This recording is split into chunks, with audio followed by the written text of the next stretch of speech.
నేను ఎక్కడికైనా వెళ్ళినప్పుడు నలుగురి మధ్యలో ఉన్నప్పుడు నన్ను ఏదో ఒక మాట మనకు తెలిసిన వాళ్ళైనా బయటి వాళ్ళైనా ఏదో ఒక మాట అంటారు. అన్నప్పుడు నేను చాలా బాధపడుతున్నాను. కానీ వాళ్ళని తిరిగి అంటే వాళ్ళెక్కడ బాధపడతారో అని నేను అనలేకపోతున్నా. కానీ నన్నన్నందుకు పైనున్న భగవంతుడు తదాస్తు దేవతలు వాళ్ళని ఏదో రకంగా ఇబ్బంది పెడుతూనే ఉన్నాడు. అది నాకు తెలుసు.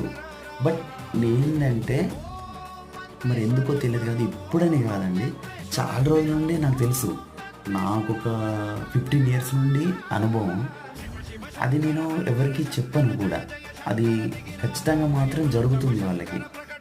నేను అబద్ధం చెప్పట్లేదండి, నిజం చెప్తున్నాను. ఇది కరెక్ట్ అండి, ట్రూ. నేను చెప్పేది మాత్రం అబద్ధం అయితే కాదు.